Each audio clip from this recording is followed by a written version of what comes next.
अच्छा जी, अस्सलाम वालेकुम एवरीवन। आई होप कि आप लोग खैरियत से होंगे और मुझे सुन पा रहे होंगे।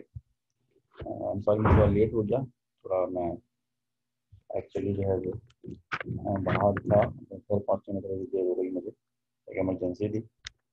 एनीवेज, तो ये हमारे पास लेक्चर है। लास्ट क्लास जो हमारी हुई थी उसमें हमने अनसर्टेनिटी पे बात की थी, और अनसर्टेनिटी में हमने बात की थी कि जब आप कोई मेजरमेंट लिखते हैं तो उस मेजरमेंट में जो आपको गलती का चांस नज़र आता है वो आप प्लस माइनस के साथ लिख देते हैं। 3.5 प्लस माइनस 0.5 का मतलब ये है कि 3.5 यहाँ पर जो है वो आपकी वैल्यू है, जिसको हम एब्सोल्यूट वैल्यू कहते हैं, और प्लस माइनस 0.5 जो है वो आपकी एब्सोल्यूट अनसर्टेनिटी है।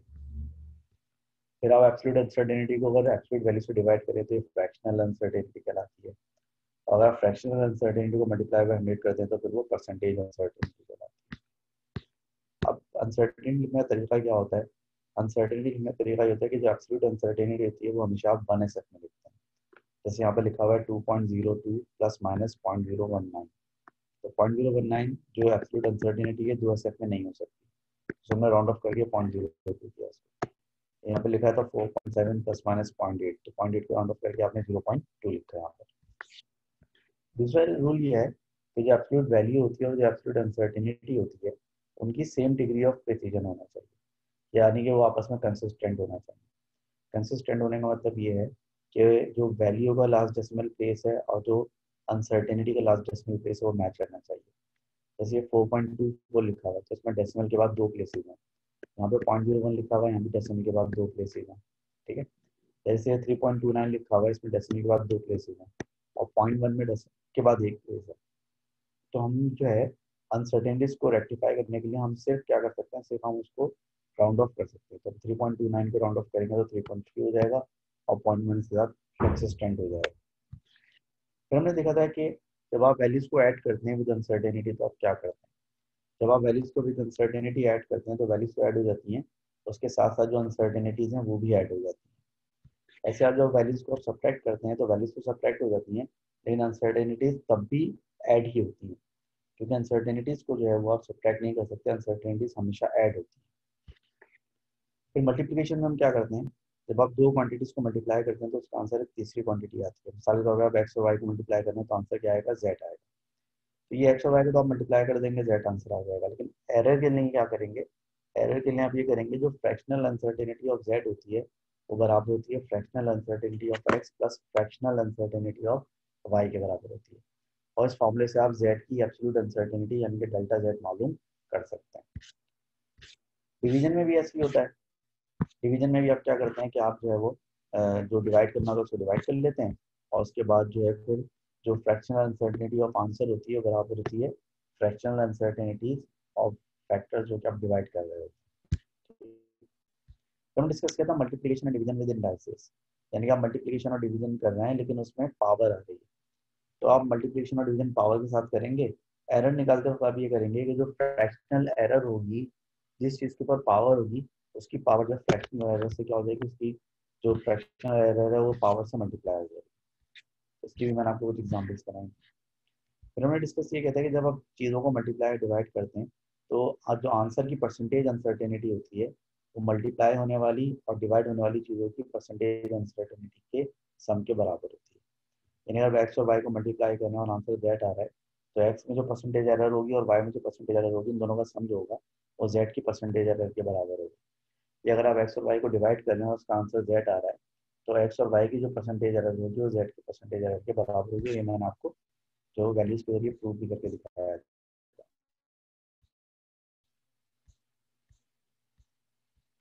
और अगर फर्ज करें कि कुछ चीज़ें जो है उनमें पावर आ रही है और मल्टीप्लाई डिवाइड हो रही है तो परसेंटेज होगी पावर से मल्टीप्लाई हो रही है। यानी फर्ज करें एक्स पे स्क्वायर है और एक्स की एरर 5% है, तो एक्स की जो एरर 5% है, परसेंटेज एरर है, उसकी पावर यानी कि 2 से मल्टीप्लाई होकर 10% हो जाए। ठीक है,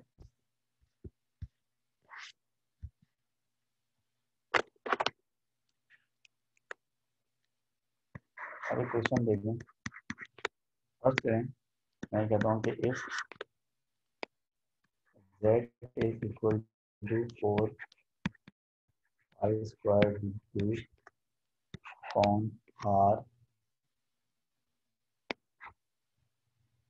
आर डी स्क्वायर। ठीक है, ये फॉर्मूला है। यहाँ पर डी का मतलब है डायमीटर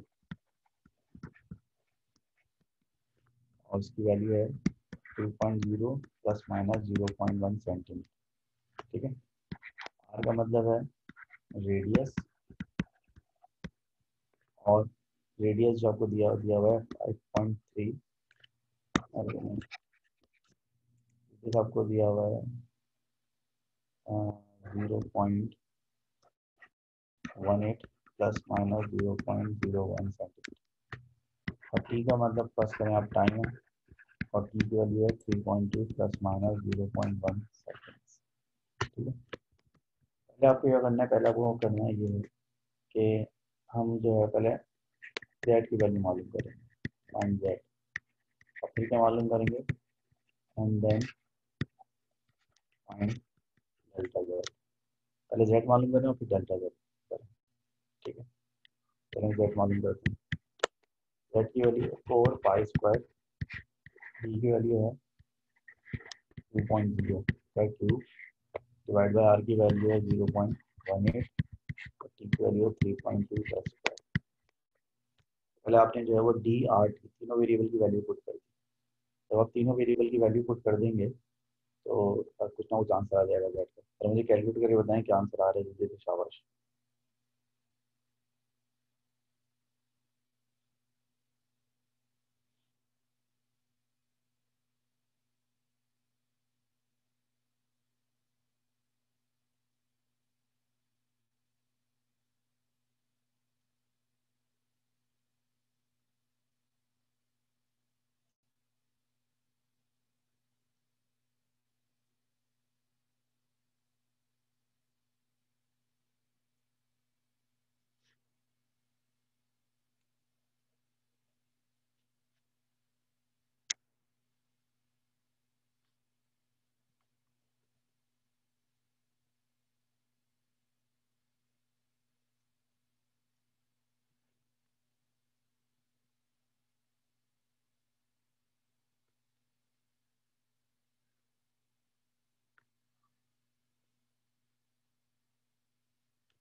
आंसर आया 171.3।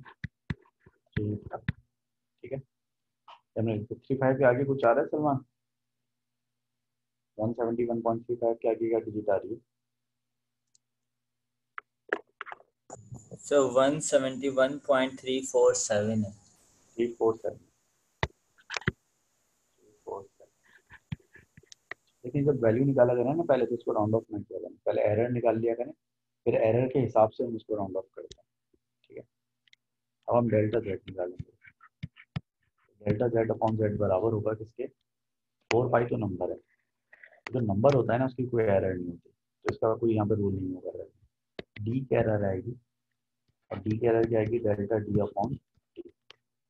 लेकिन आप देखिए डी पे पावर कितनी है, डी पे पावर है 3, तो डेल्टा डी अपॉन डी से पहले क्या आ जाएगा? 3 से मल्टीप्लाई हो जाएगा। अगली एरर आएगी आर की, और आर की एरर क्या आएगी? Delta R upon R. अब डेल्टा आर अपॉन आर से पहले कोई नंबर नहीं आ रहा क्योंकि आर के ऊपर कोई पावर नहीं है, और टी पे है स्क्वायर, तो क्योंकि टी पे स्क्वायर है तो delta T upon T multiply होगा 2 से। तो डेल्टा टी अपॉन टी 2 से क्यों मल्टीप्लाई होगा? डेल्टा टी अपॉन टी इसमें 2 से मल्टीप्लाई होगा क्योंकि इस पे जो है वो, क्योंकि इस पे जो है वो स्क्वायर है, इस पे पावर 2। हम आप वैल्यूज पुट करेंगे तो डेल्टा जेड अपॉन जेड जो है वो 171.347 है। 3 टाइम्स ऑफ डेल्टा डी देखेंगे, डेल्टा डी ये है 0.1,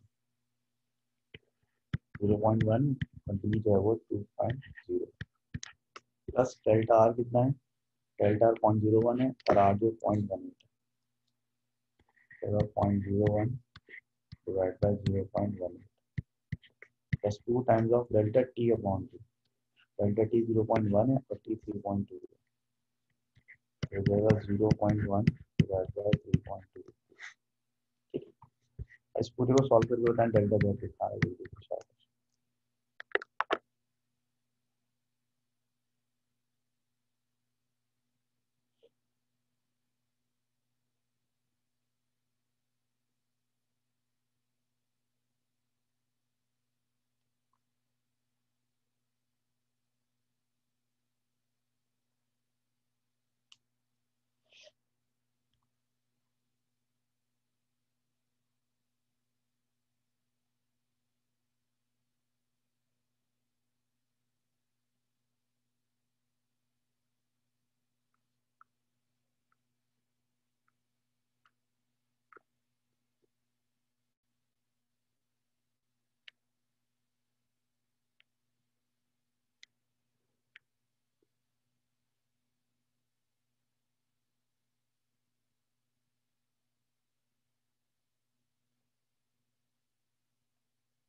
ऑलराइट, डेल्टा जेट आ रहा है 45.9, ठीक है 45.93, देख लो पक्की बात है, यही आंसर आ रहा है।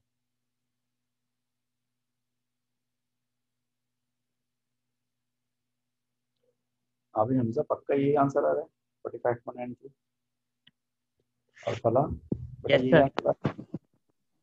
ओके 45.93। अब एरर हम 1SF में लिखते हैं, 1SF से ज़्यादा में नहीं लिखते। तो 45.93 को 1SF में कैसे लिखेंगे? 45.93 को 1SF में लिखेंगे 50। 45.93 को राउंड ऑफ करके 1SF में हम क्या लिखेंगे? 50। 50 का मतलब है 1SF, ठीक है। अच्छा, अब चूंकि ये जो आपकी एरर आ रही है वो विदाउट डेसिमल आ रही है, तो आपकी वैल्यू भी विदाउट डेसिमल होनी चाहिए। तो 171.347 विदाउट डेसिमल क्या बनेगा? 171। आपका फुल एंड फाइनल आंसर क्या आ जाएगा? 171 प्लस माइनस, ठीक है। तो ये आपका आंसर होगा। तो सवाल से आपने क्या सीखा? इस सवाल से आपने ये सीखा कि जब आप एक फॉर्मूले में जब एरर निकालते हैं तो उस फॉर्मूले में जो नंबर्स होते हैं, कांस्टेंट होते हैं ना, वो वैल्यू कैलकुलेट करते वक्त तो इस्तेमाल होते हैं, लेकिन एरर निकालते वक्त तो इस्तेमाल नहीं होते। मिसाल तौर पे इस फॉर्मूले में 4 पाई स्क्वायर एक नंबर था और डी आर और टी जो वेरिएबल थे, लेकिन जब आपने वैल्यू निकाली जेड की तो 4 pi square D R T सबकी वैल्यू फिट थी। जब आपने एरर निकाली तो एरर निकालते हुए देखिए यहाँ पर 4 पाई स्क्वायर को कहीं भी करनी है, क्यों नहीं है? Because 4 pi square is a constant number and there is no error in a constant number. ज़्यादा आपने उसको एरर सर निकालते हुए फाउंड नहीं किया। जी बेटा बोलो। तो ये 50 कैसे हुआ? तो ऐसे हुआ कि हमारी एस एफ आई, हमारी जो एरर आई है 45.93 है, ठीक है। हम एब्सोल्यूट एरर जो है ना एक एस एफ से ज़्यादा में नहीं करते। तो 45.93 को एक सिग्निफिकेंट फिगर में राउंड ऑफ करना है, तो उसको नियरेस्ट जो राउंड ऑफ हो रहा है इसका 50 हो रहा है। 50 में ये होता है कि हम जीरो को दो सूत्रों में जो है वो सिग्निफिकेंट देते हैं। या तो जीरो किसी डेसिमल के राइट मोस्ट पर आए, जैसे यहाँ पर देखें 0.210, ये जीरो डेसिमल के राइट मोस्ट पर आ रहा है, या फिर कोई जीरो जो है दो नॉन जीरो के बीच में है, जैसे 1024 में जीरो जो है 1 और 2 के बीच में आ रहा है। इन दोनों के अलावा जीरो को हम सिग्निफिकेंट नहीं देते। 50 का जो जीरो है ना तो डेसिमल के राइट मोस्ट पे आ रहा है, और ना ही 50 का जीरो जो है दो नॉन जीरो के बीच में आ रहा है, तो ज़्यादा ये सिग्निफिकेंट नहीं होगा। तो सिग्निफिकेंट में सिर्फ एक ही है 5। अगर 50 में अगर आप राउंड ऑफ करेंगे 45.93 को, तो आपने इसको 1 एंड 6 में यानी कि 1 सिग्निफिकेंट फिगर में लिखा है, ये मतलब है, ठीक है भाई। अच्छा, अब एक काम करते हैं कि जो हमने जितना यहाँ पे पढ़ा है और जितना हमने सीखा है उसकी जो हम जरा एक एप्लीकेशन देखते हैं, तो उसको अप्लाई करते हैं, एक वर्कशीट सॉल्व करते हैं उसके लिए।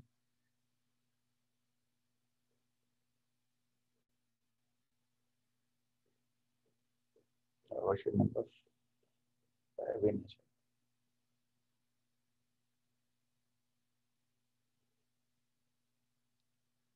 7 तो हमने कर ली थी, नंबर 8।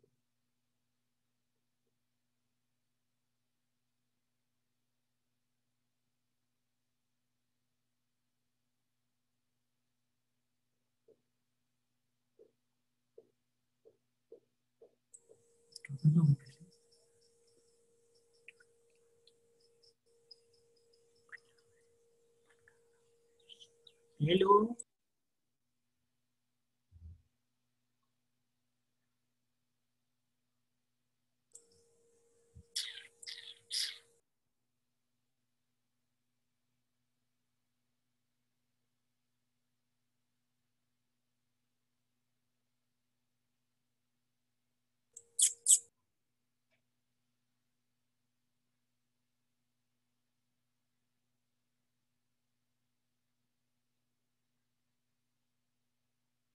वैसे रली बेटा आपके माइक में कोई प्रॉब्लम है या आपको प्रॉब्लम है?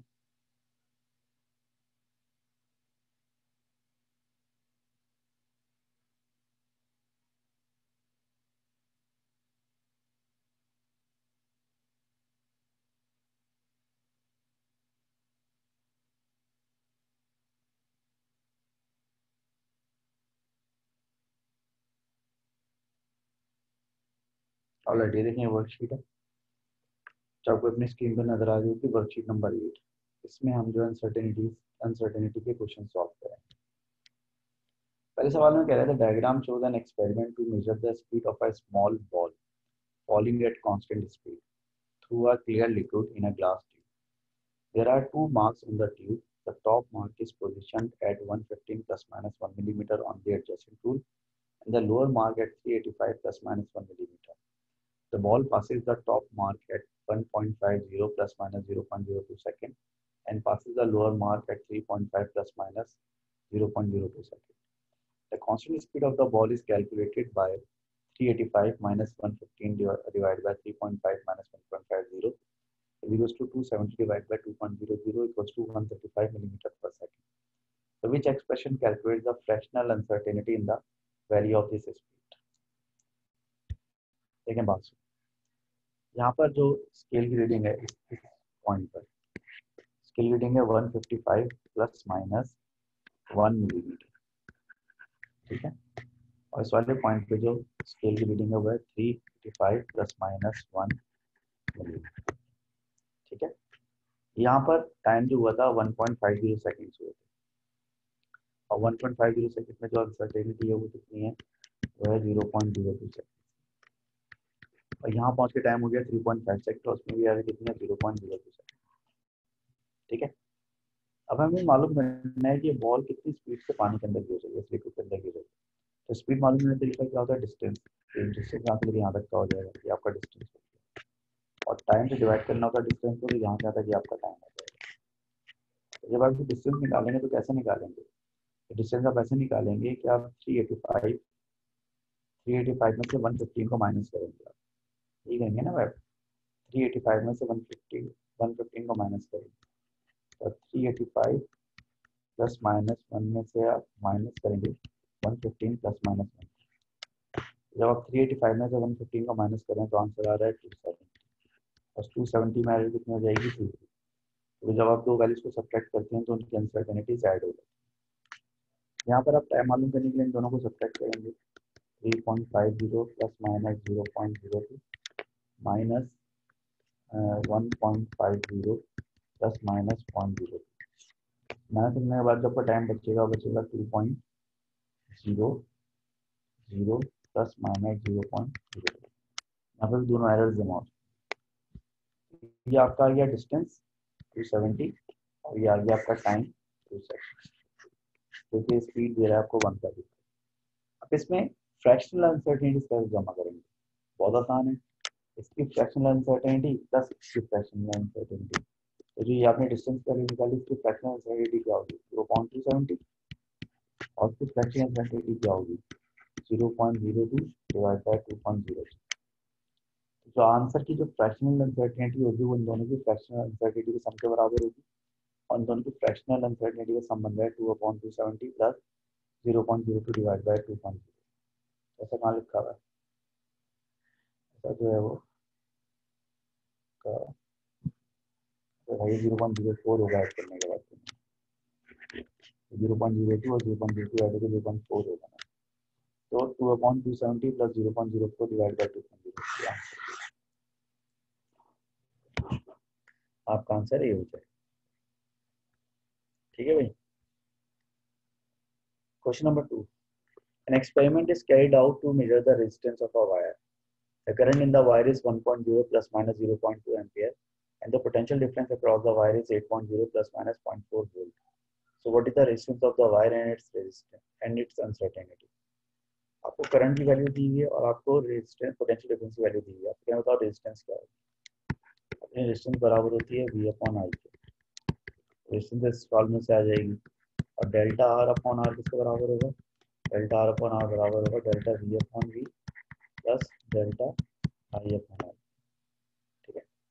डेल्टा R अपॉन R बराबर होगा किसके, delta V upon V plus delta I upon I के बराबर होगा, ठीक है। अब ये जो है करंट की वैल्यू जो है ये I है और ये डेल्टा I है, और ये वोल्टेज की वैल्यू है ये V है और ये डेल्टा, ठीक है।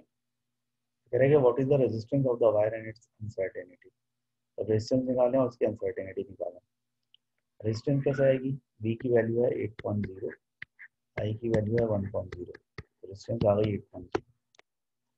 आप निकालें डेल्टा R, तो डेल्टा R अपॉन R यानी डेल्टा R अपॉन 8.0 बराबर है delta V upon V, delta V is 0.4 and V is 8.0 plus delta I upon I, delta I is 0.2 and I is 1.0।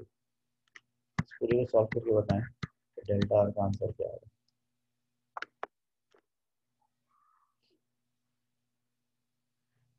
Delta R का answer बताएं क्या है।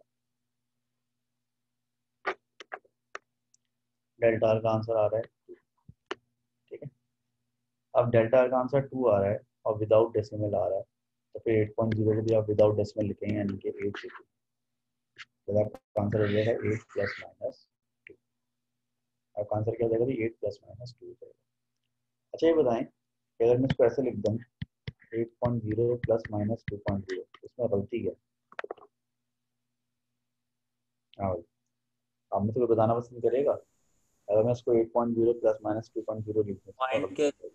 Point के right most पे 0 है तो 2 सिग्निफिकेंट फिगर हो जाएगा। बिल्कुल सही। पॉइंट के राइट मोस्ट पे 0 होता है, सिग्निफिकेंट होता है, तो 2.0 में 2 सिग्निफिकेंट फिगर हो जाएंगे।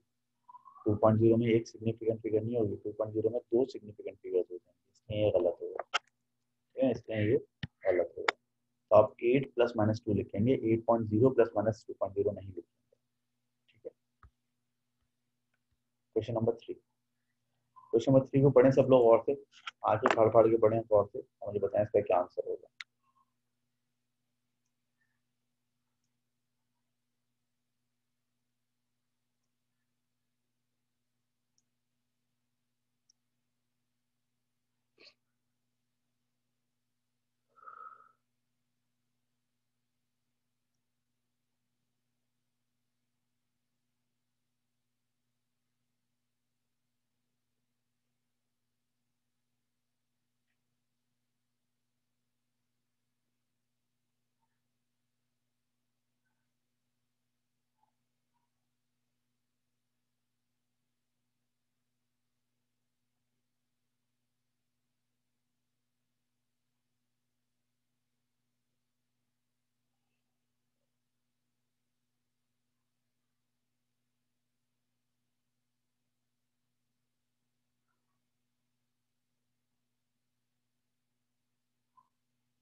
हाँ भाई, क्या समझ में आया पढ़ के बताएं जरा।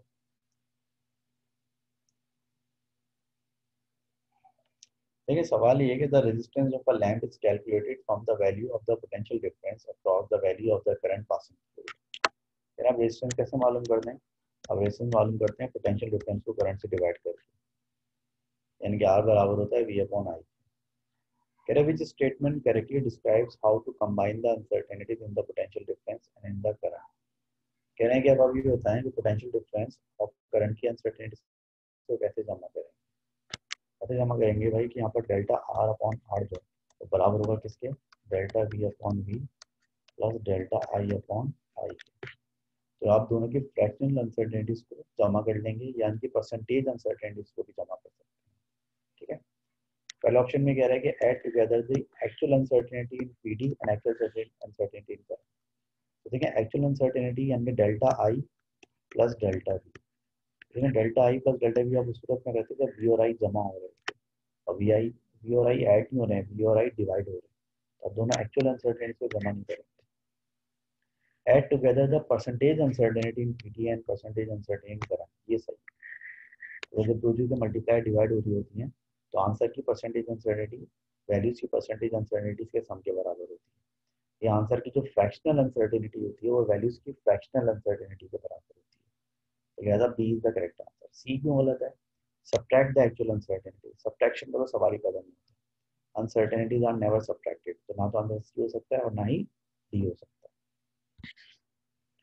Question number 4, in a simple electrical circuit the current in a resistor is measured as 2.50 plus minus 0.05 milliampere. The resistor is marked as having a value of 4.7 plus minus 2%. If these values were used to calculate the power dissipated in the resistor, what would be the percentage uncertainty in the value obtained? अब देखिए ये है current और ये है resistance. Power जो होती है किसके बराबर होती है? पावर होती है आई स्क्वायर आर के बराबर।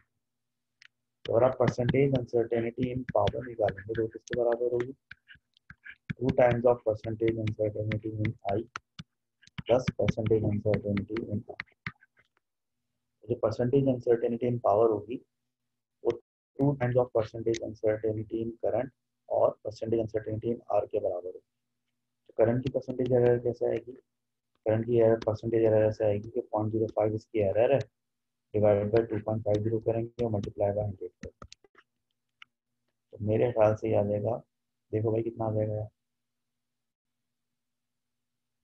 0.05 डिवाइड बाय 2% आएगा, 2% आ जाएगा। 0.05 डिवाइड बाय 2.50 इंटू 100, 2% आएगा। जी सर 2%।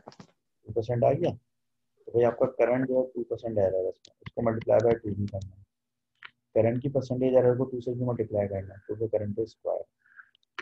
तो करंट की जो 2% एरर आई उसको मल्टीप्लाई बाय 2 किया, प्लस रेजिस्टेंस में परसेंटेज निकालने की जरूरत नहीं है, उसमें खुद ही परसेंटेज में एरर दी है 2%। 2 2 का 4 होता है और 4 प्लस 2 कितना हो जाएगा? 6%। पावर में जो परसेंटेज एरर आएगी वो कितनी आएगी? 6% आएगी। सही है? पास में आ गई?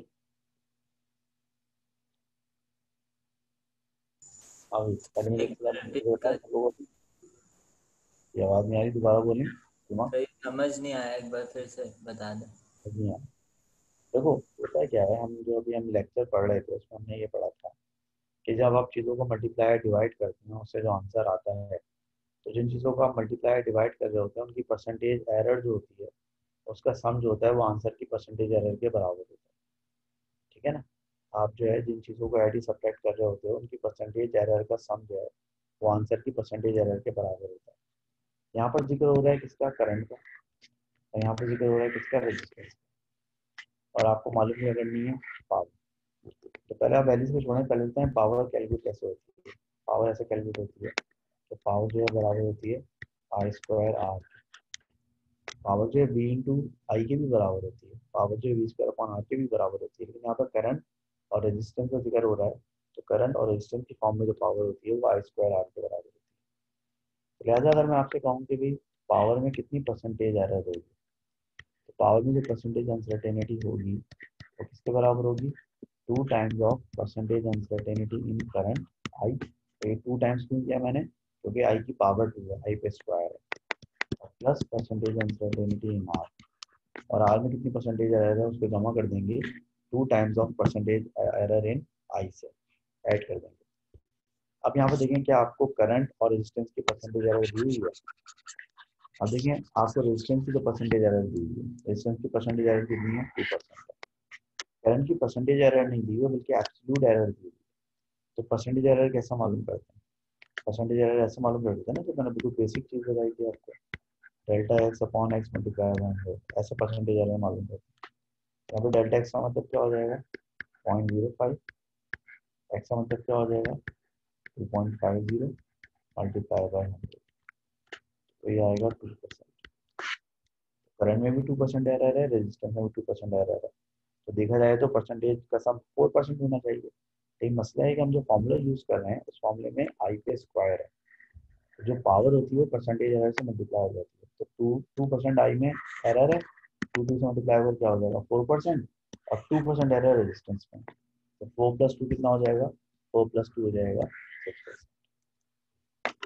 अब बताएं बात समझ में आ गई सब लोग अच्छी तरह से? अभी बात समझ में आ गई सब लोग अच्छी तरह से?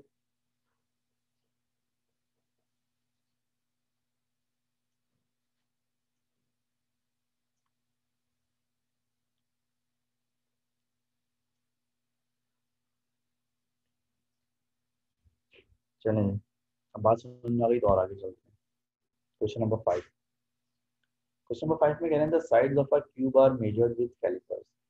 The measured length of each side is 30.0 ± 0.1 millimetre. The measurements are used to calculate the volume of the cube. What is the percentage uncertainty in the calculated value of the work?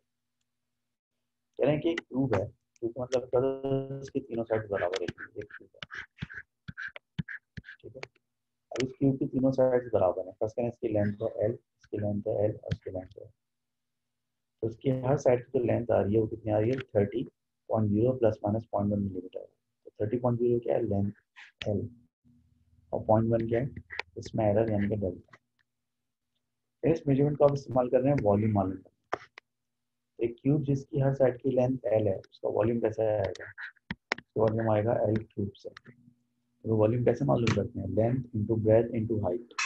अब इसकी length भी L है, इसकी breath भी L है और इसकी height भी एल है, तो वॉल्यूम कितना हो जाएगा, वॉल्यूम हो जाएगा एल क्यूब हो जाएगा। वॉल्यूम एल क्यूब हो गया। अब कह रहे हैं कि अगर आप वॉल्यूम में परसेंटेज अनसर्टेनिटी मालूम करें तो वो कितने परसेंट हो, देखिए परसेंटेज अनसर्टेनिटी इन वॉल्यूम जो बराबर होगी 3 times of percentage uncertainty in L. 3 times क्यों होगी भाई, क्योंकि एल पर क्यूब आ रहा है, क्योंकि एल पर क्यूब आ रहा है तो इसकी जो परसेंटेज एरर होगी 3 से मल्टीप्लाई हो जाएगी। 3 लिखा आपने, परसेंटेज एरर कैसे आएगी, एरर है 0.1, वैल्यू है 30.0, मल्टीप्लाई 100 करेंगे तो परसेंटेज एरर आएगी, ठीक है। तो कितनी हो जाएगी भाई, देखना पड़ेगा, हो जाएगी 1% हो जाएगी मेरे पास, ना 3 टेंजा और 10 इंटू 0.1, 1% हो जाएगी, 1% एरर होगी, सी आंसर होगा।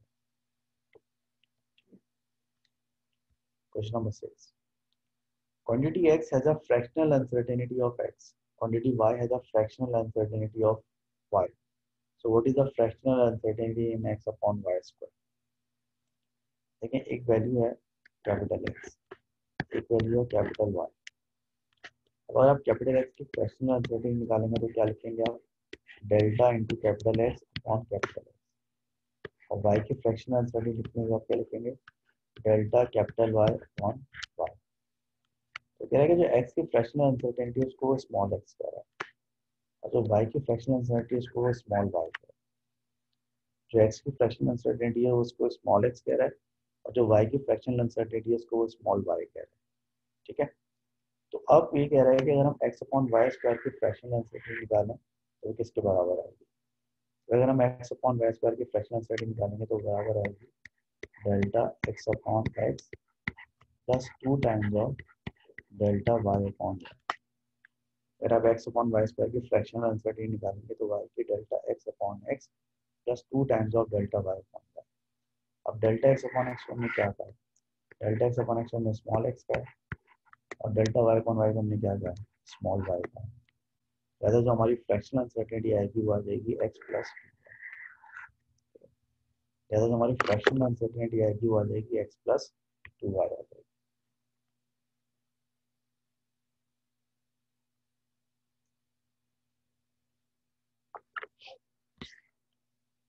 क्वेश्चन नंबर 7, क्वेश्चन नंबर 7 आप लोग सॉल्व करें जल्दी से, शाबाश, 3 मिनट दे रहा हूँ आप लोगों को, जल्दी सॉल्व करें question number 7।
Alright, D answer यानी कि 3% आप लोग का आ रहा है, चेक कर लेते हैं।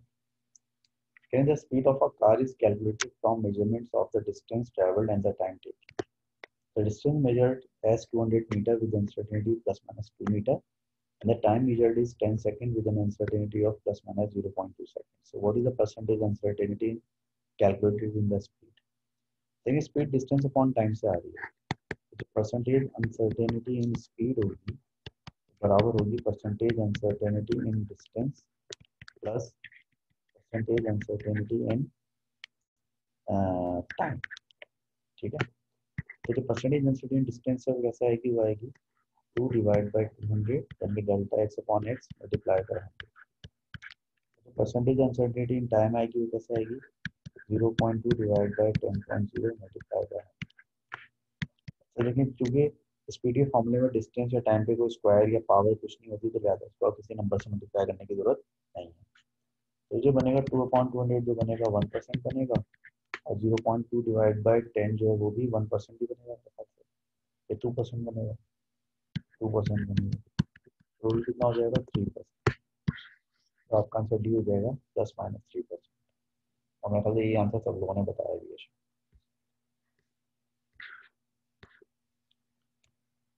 चलिए अब ये सवाल इंशाअल्लाह जो है हम मंडे को करेंगे क्लास में। अगली क्लास मंडे को है ना, हम लोग क्लास, अब लोग क्लास है मंडे को,